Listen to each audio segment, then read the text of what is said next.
What's up? What's up? What's up, everybody? This your boy Rocky, and I am here live. And we're gonna get this conversation. Going. We all heard about how everything. Well, she gonna have to turn that TV down, and then, oh, that was her phone. All right. Hey, this your boy Rocky, and I want to discuss this situation that's going on with Micheal Oher. I'm sure many of you have heard what's going on with Micheal Oher. Micheal Oher his story inspired the movie The Blind Side. His story inspired the movie The Blind Side. And I just want to, if you haven't seen the movie, I really suggest you go see the movie. It's a great movie. It's a great feel-good movie. I'll give you a brief synopsis of the movie. It's about a inner city homeless kid who was found on the street by a very affluent white couple. They brought him into their home. They sent him to a very exclusive private school. He ended up becoming a great high school football player, a tremendous college football player, and ended up being a first-round draft pick in the NFL. So that is the synopsis of the story. The what word did you say? Synopsis of the story. Ain't that how you do that? Ain't that how y'all? Yes. Yeah. And so that was the synopsis of the story. Now this gets very interesting because just recently the movie came out in 2009, and I think it chronicles a period between 2005 between 2005 or 2003 between 2008. I think that's what it chronicles, that time period. Correct me if I'm wrong. Don't, not trying to mislead you. I just want to know it chronicles that time period, right? It chronicles the time period of when he was a high school sophomore, junior, senior, and then goes off into college, right? Now, the movie depicts this couple as being a very generous couple who took in a wayward youth and gave him the resources that he needed. And the kid blossomed into an amazing football player that ultimately would go on to the NFL and make over $31 million. So let's just say that. Who made 31 million? Micheal Oher, over the course of his 8 to 9 year career, he made $31 million. Right? But just recently, as you well know, he filed a lawsuit against that very family that brought him in and assisted him in getting to the NFL, getting into college, so on and so forth. So, but as I break down this story, as I do research and kind of break down this story, it gets very interesting, right? And as you can see from my title, it is The Blind Side. The feel-good movie, The Blind Side, turns into the horror flick Get Out. Anybody who's familiar with those two movies understands that The Blind Side definitely is a feel-good movie. It's a great movie. It's a great movie. But Get Out is a horror flick, and it's a horror flick that is also a great movie. It's a horror flick that's really targeted at, like, a lot of white people don't get what's horrific about that movie. Let me just say that. But as a black person, we absolutely get what's horrific about that movie. And unfortunately, a lot of our ancestors probably experienced some of the things that happened in that movie, not in that same sense, but in a more metaphorical sense. And so I want to kind of break this down as I unfold the facts, that I found. Okay, so let me just go to my notes here. Just give me a minute. All right. So let me give you the key players in. So this is kind of goes over how The Blind Side became a movie, right? And I want you guys to really pay attention to how this all works, right? And then I'll tell you what Mike. Okay, let me back up a little bit about the lawsuit. The lawsuit alleges that Micheal Oher was told that he was adopted by the Tui family. That is the family, the affluent family out of Memphis that gave Micheal Oher, that brought in Micheal Oher to their home, sent him to the private school. That is the name of the family, the Tui family. The father and the mother in that family is, the father is Sean Tui, the wife is Leanne Tui. The mother is Leanne Tui. So I want you guys to understand that as I break this down. Hopefully you guys can follow me. Okay. The movie The Blind Side was adapted from a book. The book, The Blind Side, was written by a guy named Michael Lewis, right? Michael Lewis was Sean Tui's childhood friend, right? Let's follow this. The book was written by Michael Lewis.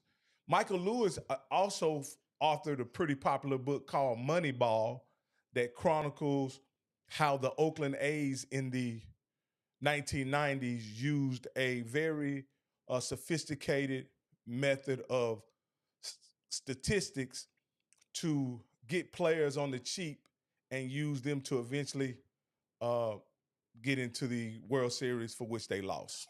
but it's another book that was adapted into a movie. So if you haven't seen that, I suggest you go see it. It's called Moneyball, right? The same guy who did Moneyball also wrote The Blind Side. The Blind Side, right, was written by Michael Lewis, who again is the childhood friend of Sean Tui. Again, Sean Tui is the father or the husband, figure. the father figure in The Blind Side. Okay. Now, the issue that Micheal Oher is having is that he filed a lawsuit against the Tuis because the movie used his likeness, his name, and his image to generate over $300 million. The movie earned over $308 million. And Micheal Oher alleges that he was not paid anything. All right. He thought that he was adopted, but what he actually signed was a conservatorship guardianship agreement to where the Tuis had control over all business that he conducted as an adult. And still to this very day, that conservatorship guardianship agreement is in place. He filed a lawsuit to have that conservatorship ended.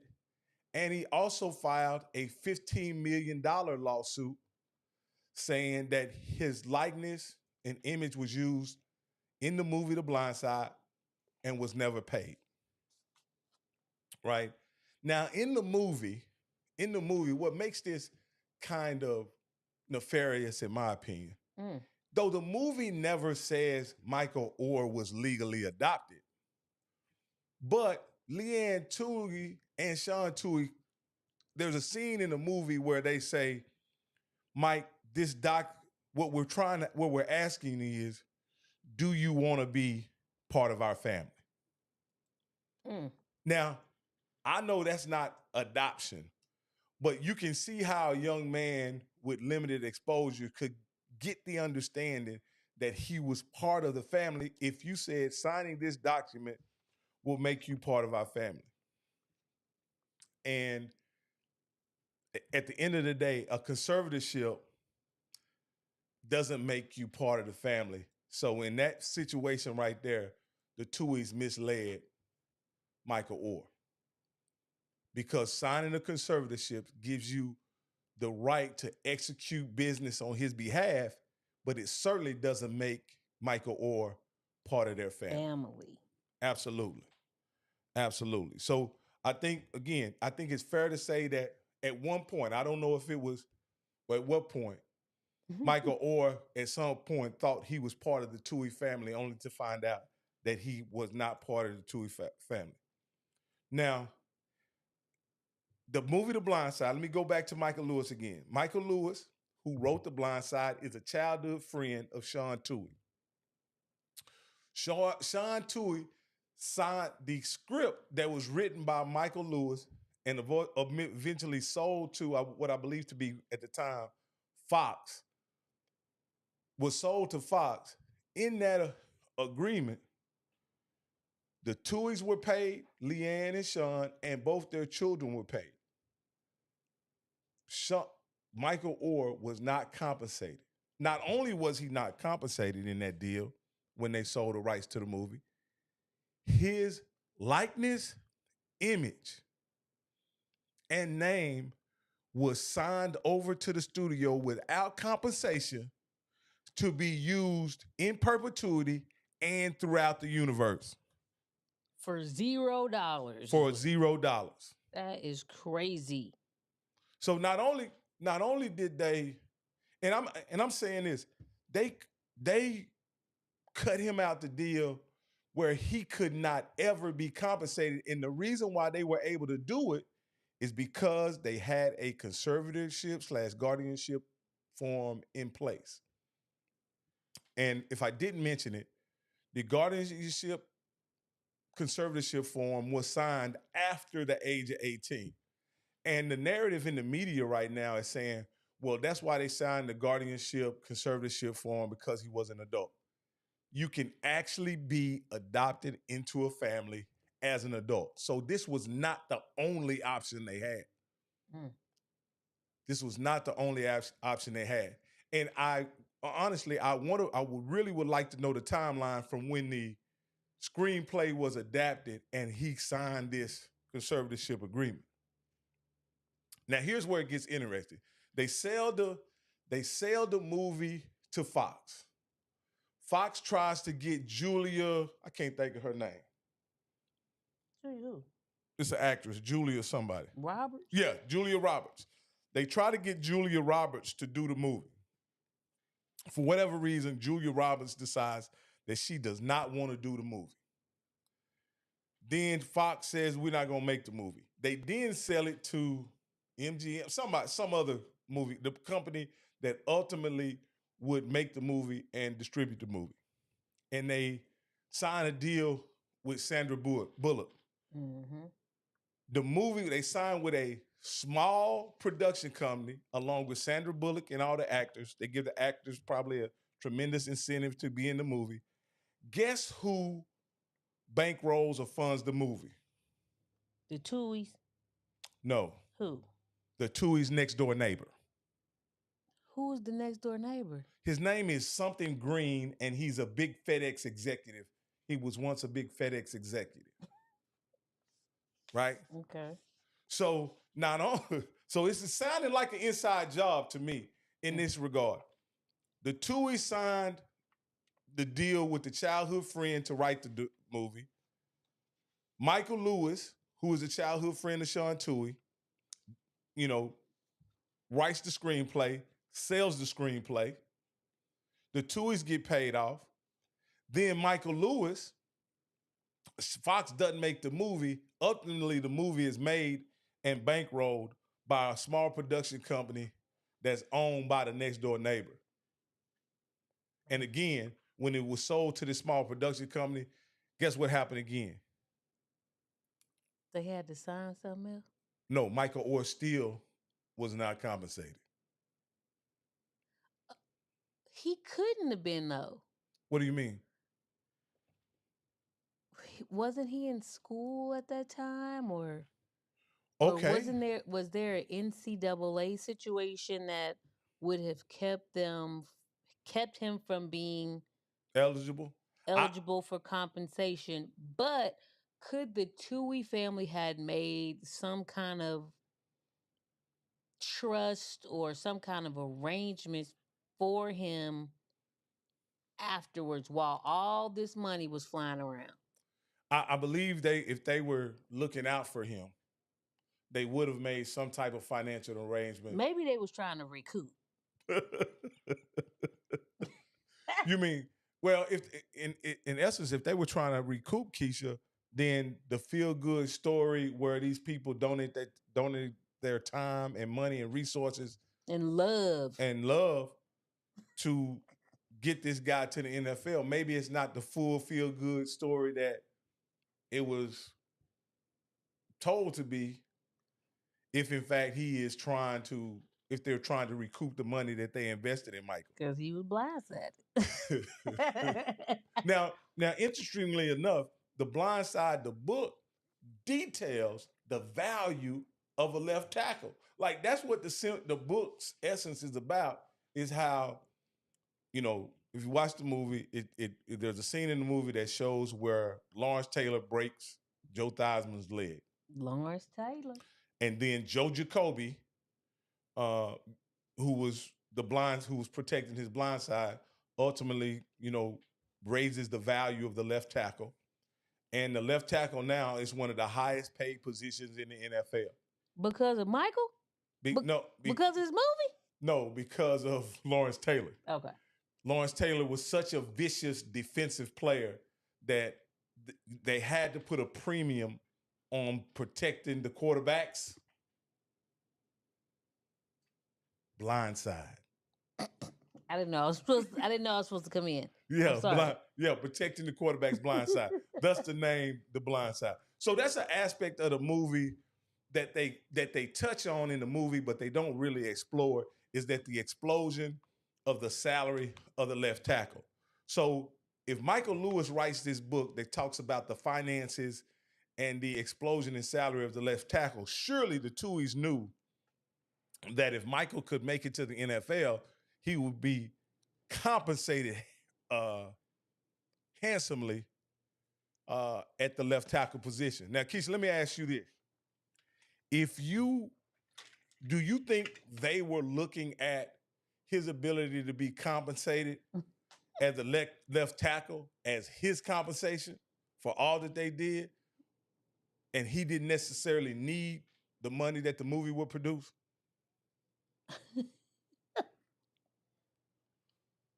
Sure. Because they have great hearts. Anyway, I also found out in Tennessee, the only reason, under normal circumstances, the reason why you implement a conservatorship agreement for someone that's over the age of 18 is for someone with a mental or physical disability, and it usually is recommended by a doctor. Now, we know he didn't have any physical disability. He was a well-conditioned athlete that would eventually play in the NFL. And he was on the honor roll at Ole Miss. Oh. So that says that okay, man. He didn't have any mental. Hold on now. What are you saying? If you watch the movie. What about the movie? While he was in high school or whatever, he tested low. He wasn't able to get through some of that testing or whatever. But the Tuohys got him a tutor. They got him a tutor, got him through high school. That same tutor went off to Ole Miss with him, and they stayed, according to the movie. She allegedly stayed in their game day apartment or whatever that they had at Ole Miss. The Tuohys had an apartment at Ole Miss, so they wouldn't have to stay at hotels. They could have people over for the games and all those things. Shout out to my brother Elijah Bearfield. He has a comment and he says he had plenty of trauma, bro. He did. All right. We can make that assumption because considering the fact that his mother had 11 children by 7 different men, and she was addicted to crack most of his life. So we can make the exception. My man Johnny Cole is in here, and he says, "What's up, big fella? Can't wait till we get it in." Yes, me and Coach Cole are going to be having a show that's going to air weekly where we discuss HBCU football, the SWAC, and so much more. So, oh, Lord, have mercy. All right. So, Happy okay. belated birthday, Mr. Cole. That is right. Happy belated birthday, Coach Cole. Let me see. Elijah also says he was homeless. Mom was strung out. It was a lot of things going. Okay. I agree with that. But was he mentally impaired to the point to where he needed a conservatorship as an adult? Like I say, he's 37 years old now, and the conservatorship is still in place. I doubt that a man that has graduated from college, was on the dean list at Ole Miss, earned over $31 million in the NFL, and recently got married, which I'll touch on that in a little bit. Recently got married, would need a conservatorship. So let me see what Ebony Griner says. Ebony Griner says, so all in all, the Blindside movie was a lie. I'm not gonna say it was a lie, but it was lie-ish. Yeah. It was lie. It was lie. So it was lie adjacent. So let me say this. One thing about the movie, as I was doing research, right, it made it seem like the Tuohys actually introduced him to football. Even their little 10-year-old son was SJ was out there coaching him, teaching him how to play football. And in all actuality, by the time he met the Tuohys, he was already a high school All-American, and he was already a top 50 prospect in the country. So that's a part of the movie that they embellish. But when they make movies, I understand they take certain liberties to make the movie more interesting. But that was definitely an embellishment. So let me see. Coach Cole says, thank you very much, Keisha. He says, thank you. So it was definitely an embellishment, right? When you think about all in all, this guy was already an established football recruit. Now, let me say this. What they did do was make sure he got to Ole Miss. They sure did. Their alma mater. And but they also made sure that he went to the private school. They also made sure that he had a tutor. Let's not forget all the other things that they did too. But what I do know is that does not exclude him from getting a part of that $330 million. That's what I do know. And what I think is more egregious, in my opinion, is that the Tuohys signed away with the rights of the conservatorship. They signed away his name, image, and likeness for zero compensation $0 to be used throughout the universe and in perpetuity. Like that's crazy to me. That's crazy that they wouldn't have done some. They didn't look out for him at all in no kind of way. Now it might have been in just relationship to the movie, but I don't think that was in his best interest at all. And he should have agreed to it. He should have agreed to it. Now hey, look at here. I'm gonna take a quick break and tell you why this all came to a head.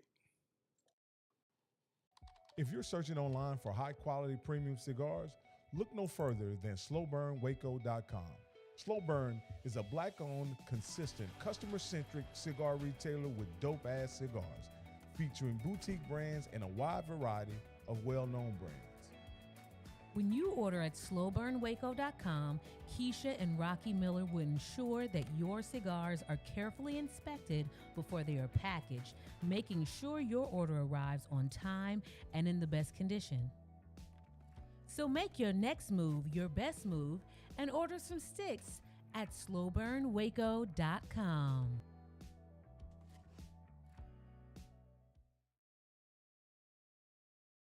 All right. Remember, you go to slowburnwaco.com and order some sticks. Make your next move your best move. We have so many new products in stock right now, man. I strongly encourage you guys to go ahead and go to slowburnwaco.com, place an order, and we'll get it to you real soon. All right. All right, let me see what we say. Ebony has another comment she wants to share with us. She says, "Oh, yes, they needed to compensate him. That's so wrong on so many levels." I completely agree, Ebony, that signing away his rights, it was a total disrespect in my opinion, and you would not do that for anybody that you loved or cared about. I don't believe you would have done that for anybody you love that you care about. Now, the thing that's kind of bothering me about it is, if you look over the internet, you look at Twitter, black people are enraged. Black people are highly upset that this young black man was exploited. The the uh, the television studio made $300 million, and he was not compensated. The thing that's bothering me is there are a certain segment of people that says, "Look what the Tuohys invested. Look what they did for him. He wouldn't have made it to the NFL without him." All that may be true. I'm willing to give you all that. He may not have made it to the NFL. Hell, he may not even graduated high school without the Tuohys. That's right. True enough. But you don't have the right to sign his rights over to a studio without his permission. That's so wrong on so many levels. So wrong on so many levels. Hold on. Let me see. Slow Burn, Waco Cigars, Black owned support. They are on point. All right. Thank you there, Coach Cole. You know we certainly appreciate the endorsement. Oh, yes. Okay. Keisha has up here. Are you taking any calls tonight? Yes, I am taking calls. If we have anybody who wants to call in and make a comment, you certainly can call in, and then you're going to be live on the air, and we're going to be able to hear you live. I want to get through one more thing. I want to tell you why this all came to a head. Absolutely. In my opinion. Come on with it. The only reason. And I'm going to sum this up in a Facebook post, right? That's all I'm gonna do. I'm gonna share this Facebook post with you, and then I'm gonna say because I think the Facebook post sums it up. Period. And here's what it says. It says, here's a summary of what's happening with Micheal Oher by Yolanda Johnson, Late Night Shenanigans. She says, for 16 years plus, he was fine with his conservatorship with the Tuohys. I suspect he rarely thought of it and ever asked about it. But in late 2022, Micheal married a black woman. That man got married. Named Queen Tiffany. The end. That's it. Now, I do understand what they're saying here. Is that, and a shout out to my cousin for posting this up. You're right. At the end of the day, I do agree with Tasha for this. I mean, well, Tasha did Tasha? Oh no, Khalid Scott made the post, but she shared it. But I do agree with you. What simply happened was that his wife said, once we get married, we getting rid of that conservatorship. There's nobody other than me that's gonna be in charge of your business or your finance. She may have said us, but nobody else is gonna be in charge of your business or your finance. Baby, that is the who's that? Mike Tyson. When he married that girl, what's her name? Robin, and her mama started going through all them contracts. They was like, oh, hold on now. We need all the money to come right here in this household. And then everybody started having a problem. And that is exactly what Tiffany and her, now I don't know if it's Tiffany and her mama, but I know I told Rocky when this came out, the first thing I said, hey, you know that man got married about 6 months ago or so. He was like, what you mean?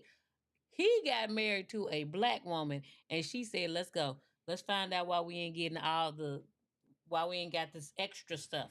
I had a beautiful wedding, but it probably could have been a little better if I had a piece of that $330 million. You think that was the sentiment of... I believe so. That's in my heart of hearts.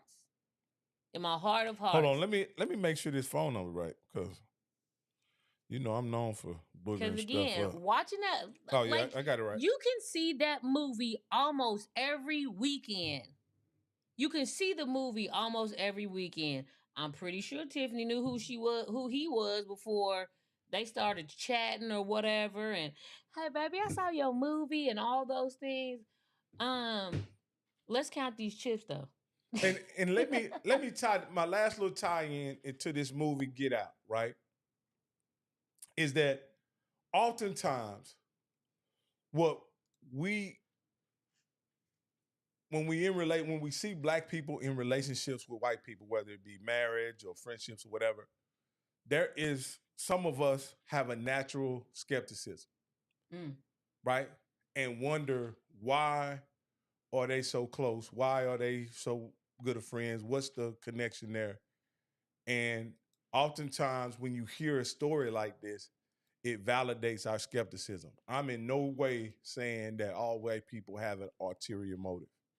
But when you look at the history between black people and white people in this country, and you hear stories like this, it further validates what many black people feel about how many black people feel about white people, and over the years, how you know trusting white people has been the downfall of many, whether it's in business, in you know race relations, all this kind of stuff.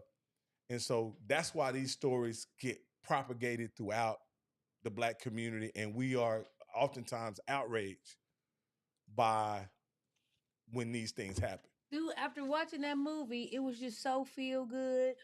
Sandra Bullock won that Emmy or whatever, Academy Award. We as the culture wanted to believe that. Oh my God, there are some really good savioristic people out there. I believe that there are. I believe that there are well-meaning people. I believe that there are a lot of there are white families and white couples that would have took Micheal Oher in and not tried to make a dime or a dollar off of him in any way. I believe that, but it's unfortunately that when you make a movie and the Tuohys made a tremendous or part of a tremendous story that's been propagated all over the country as being just a feel good movie, only to find out that Micheal was not compensated at all, only to find out that his rights were signed over to the movie studio. And Sean Toohey has, in a recent interview, he said, we've been trying to pay Micheal, but he hasn't accepted the money. Well, what that means to me is what they're trying to pay him, Micheal does not seem that it's fair. And here's my question. They didn't get their money from their daughter and their sons.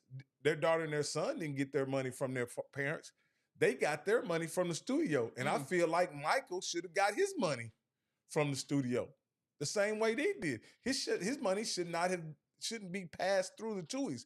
They shouldn't have to dole him out what they feel he's earned or what they feel he's worth, man. Like I say, this is a very complex story, man. I think there are many details that are yet to unfold, as to what the Tuohys actually made, because that's the one thing that you cannot find. That's very hard to find. It's very hard to find how much money was actually made. Well, this has been your boy Rocky. And I'm about to get out of here, man. I want to thank everybody for tuning in, man. Again, I want to say me and Coach Cole, we got some big things going, man. I just wanted to have this conversation. Don't look like we got any phone calls coming in. But Keisha, I also want to thank you as being my the sound in my ear. Mm-hmm. Mm-hmm.